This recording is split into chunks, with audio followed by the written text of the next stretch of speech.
আমরা আজকের এই প্রোগ্রাম থেকে ছাত্র দলের সন্ত্রাসীদেরকে হুঁশিয়ারি করে বলছি, আপনারা যেই ভাষা বোঝেন, বিসিকে হুঁশিয়ারি করে বলে দিচ্ছে, আপনারা যেই ভাষা বোঝেন আমরা সেই ভাষায় কথা বলতে জানি।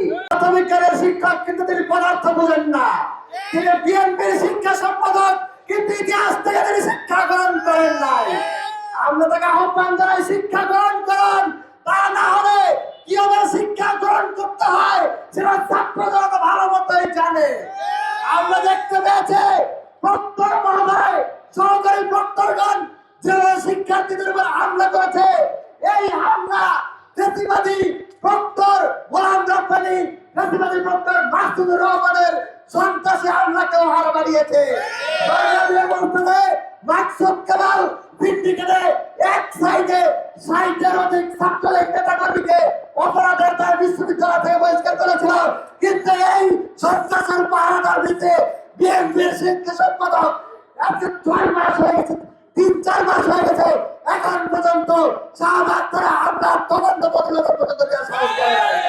আমরা মনে করি তদন্ত কমিটির নামে বাজেট করে শিক্ষার্থীদের টাকা লুটপাট করা ছেড়ে হাতের আর করে দেন দাঁড়ায়। সংগ্রামের সাথে বন্ধুগণ, আমরা চুপ করে আছি বলে মনে করবেন না আমরা ভাষা ভুলে গেছি।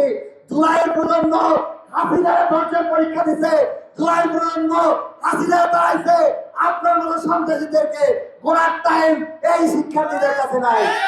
সংগ্রামের মধ্যে আমি হুঁশিয়ার করে বলা যাচ্ছে, আমরা জানি এরা ইনসাফ করবে না, আমরা জানি এরা জুলুম করবে, আমরা জানি এরা জুলুম করে গিয়েছে, আবার করতেই থাকবে।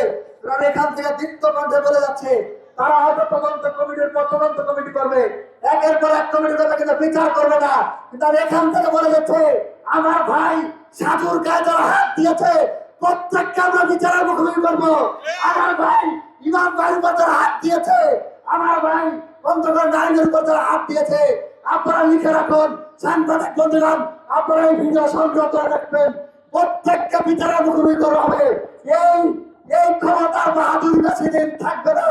আপনারা বিচারপতি হয়ে আপনারা উবায়দুল কাদেরের মতো সন্ত্রাসীও আপনারা, তদন্তকারীও আপনারা, বিচারকও আপনারা, মনে রাখেন বিচারপতির বিচার যারা করবে সেই জনতা জেগে উঠবে। এবং ওই মাকসুদ কামাল হয়তো পালিয়ে যাওয়ার সুযোগ পেয়েছে, এই সাবধানীরা হয়তো পালিয়ে যাওয়ার সুযোগ পেয়েছে, আপনারা কেউ পালানোর প্রত্যেকটা প্রত্যেকটা জনতার সম্মুখে বিচারের মুখোমুখি করবে।